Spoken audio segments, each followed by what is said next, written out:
Olá, essa que será a atividade da aula 9, onde nós realizaremos a resolução de 2 exercícios.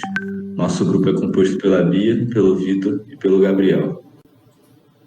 No exercício 1, a gente teve que considerar um GIDA de 6 polos, onde o estator está conectado a uma rede de 60 Hz e o motor a um inversor operando a 24 Hz. A máquina é acionada por uma turbina eólica que fornece 373 kW, conectada a um eixo do motor através de uma transmissão mecânica que aumenta a velocidade de rotação.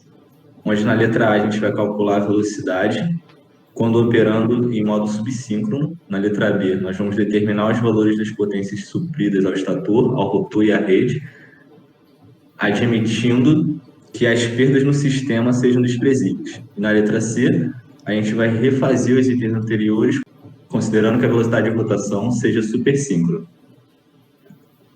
Para resolver a letra A velocidade em modo subsíncrono, nós utilizamos essas fórmulas de escorregamento e da velocidade do rotor.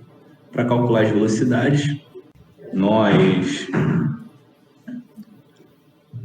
pegamos ali, a velocidade do estator, 2π, 2 vezes π, 60 sobre 3, onde nós encontramos 125,66 radianos por segundo. E para a velocidade do rotor, nós pegamos a frequência do estator igual ao escorregamento, vezes a frequência no rotor, e nós colocamos o ômega-r em evidência.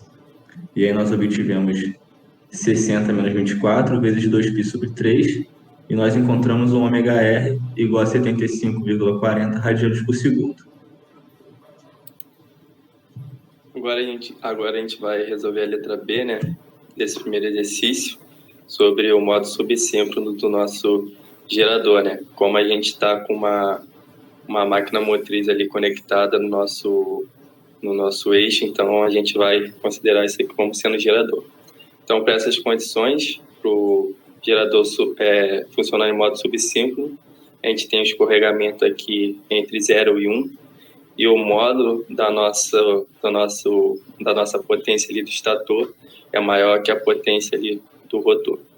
E a gente tem essa figura aqui, mostrando como que flui as potências quando a gente trabalha com gerador nesse modo subsíncrono. A gente tem aqui a entrada do PConv, a gente também tem uma entrada aqui do PR, a potência ali da máquina, da fonte conectada aos terminais do rotor, e a gente tem um PS aqui saindo, que é a potência ali que entregue ali a rede. Então a gente tem que o PS vai ser igual à soma dessas duas potências, o PConv e o PR. Então aqui tem as fórmulas, que foram utilizadas nesse cálculo. Então, primeiramente aqui a gente vai calcular o nosso escorregamento. A gente tem a frequência do rotor e a gente tem a frequência do estator. Então, dividindo a frequência do rotor pela frequência do estator, a gente tem o nosso escorregamento de 0,4. E aí a gente tem que o PConv, que é a potência entregue lá pela turbina, é 373 vezes 10 a 3, vezes 10 a terceira, que vai ser igual a 1 menos escorregamento vezes o Pgap.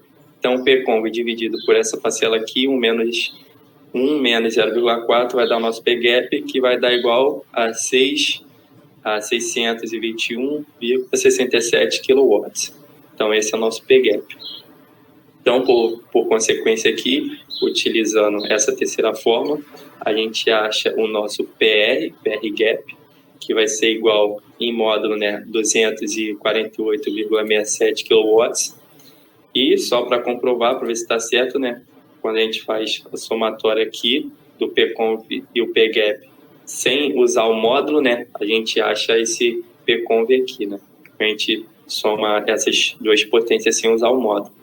Se a gente for usar essa figura aqui, a gente tem que o nosso PConv mais o PR vai ser igual ao PS, Aí aqui a gente tem que usar os módulos. Usando os módulos a gente vai conseguir chegar no resultado certinho.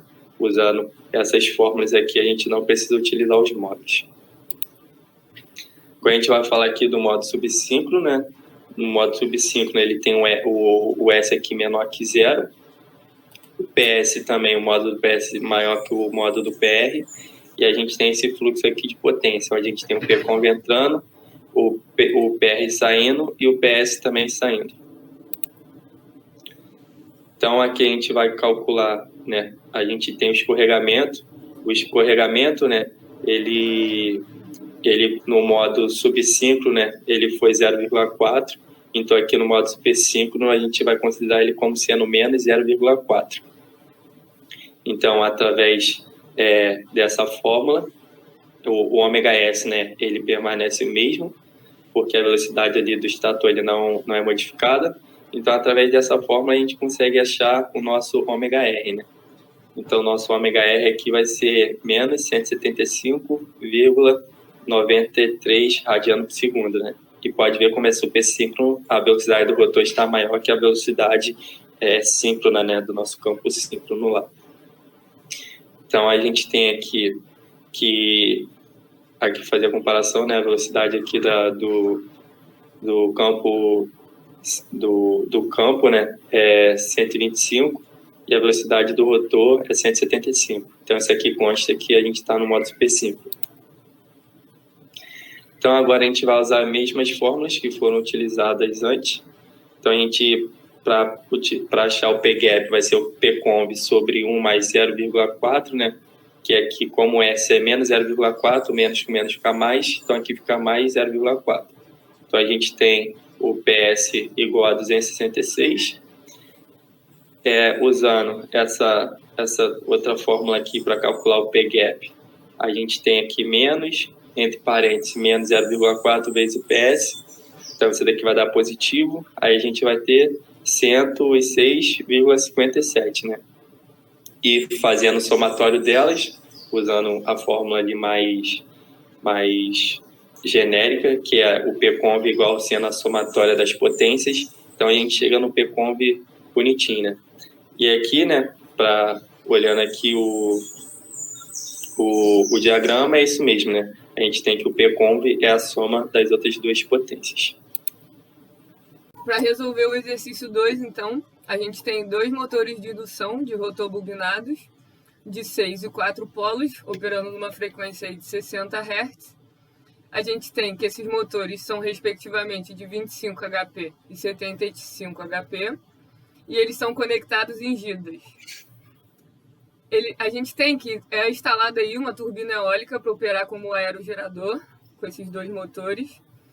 A gente tem que o gerador vai estar operando numa faixa de rotação de 560 a 1.360 RPM.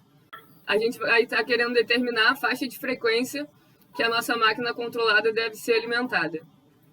Então, a gente vai ter aí, lembrando que a máquina principal ela vai ter uma potência maior do que a máquina controlada e que a velocidade do rotor das duas é a mesma.